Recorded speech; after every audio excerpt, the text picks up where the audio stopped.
luar angkasa sana, ada begitu banyak batu-batuan yang mengambang bebas mengintari matahari. Batu-batuan ini merupakan sisa-sisa cakram akresi yang terbentuk ketika matahari baru lahir miliaran tahun yang lalu. Beberapa cakram akresi membentuk planet, dan sisanya tidak. Sisa-sisa ini dikenal sebagai asteroid. Sebagian besar asteroid di tata surya kita dapat ditemukan di sabuk asteroid, yaitu daerah yang berada di antara orbit Mars dan Jupiter. Tapi tidak hanya ada di sana saja, asteroid-asteroid ini juga bisa berada di tempat lain di tata surya, dan bahkan ada yang di dekat bumi. Karena jumlah asteroid ini begitu banyak, terkadang antara asteroid satu dengan yang lainnya dapat bertabrakan. Nah, tabrakan antara asteroid ini dapat menyebabkan asteroid hancur dan terpecah menjadi potongan-potongan kecil. Potongan-potongan kecil ini bukan lagi disebut asteroid, tetapi disebut meteoroid. Jika meteoroid berada cukup dekat dengan bumi, maka mereka akan tertarik gaya gravitasi planet bumi. Nah, ketika memasuki atmosfer bumi, meteoroid ini akan mulai terbakar dan disebut meteor.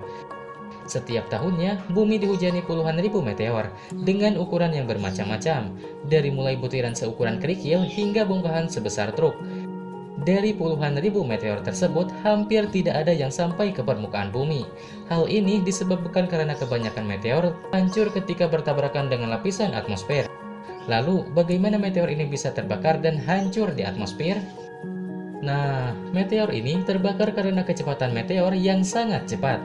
Ketika berada di ruang angkasa, meteor bisa memiliki kecepatan lebih dari 20.000 km per jam. Ketika meteor ini mendekat dan masuk ke dalam pengaruh gaya gravitasi bumi, maka kecepatannya akan bertambah menjadi 40.000 hingga 250.000 km per jam.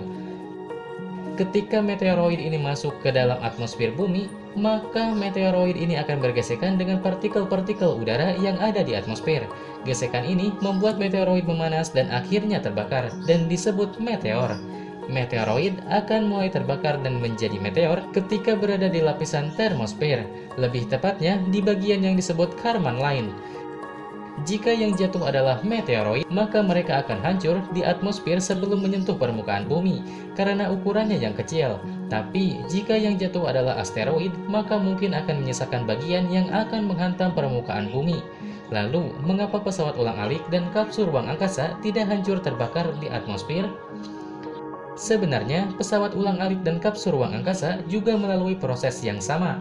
Namun bedanya, mereka dilapisi oleh lapisan pelindung khusus yang terbuat dari campuran keramik silika dan serat karbon, yang sudah dibuktikan oleh NASA bahwa lapisan pelindung tersebut dapat melepaskan panas. Sehingga ketika pesawat ulang-alik memasuki atmosfer, ia terbakar, tetapi panasnya akan langsung dilepas tanpa mempengaruhi suhu pesawat itu sendiri. Sehingga astronot yang ada di dalamnya akan tetap aman. Selain karena lapisan pelindung panas, kecepatan dari pesawat ini bisa disesuaikan, sehingga tidak secepat meteoroid ataupun asteroid saat masuk ke atmosfer bumi. Dan satu lagi nih, yang membuat pesawat ulang-alik dan kapsul ruang angkasa tidak hancur terbakar di atmosfer, yaitu sudut terjunnya yang memiliki kemiringan 40 derajat. Sehingga bisa meminimalisir gesekan di atmosfer karena tidak terlalu tajam. Berbeda dengan meteoroid ataupun asteroid yang jatuh ke bumi dengan kemiringan yang bisa mencapai 90 derajat. Nah, itulah alasan mengapa meteoroid dan asteroid terbakar di atmosfer, sedangkan pesawat ulang-alik dan kapsul ruang angkasa tidak. Mungkin cukup sampai di sini saja videonya. Semoga bermanfaat. Sekian dan terima kasih.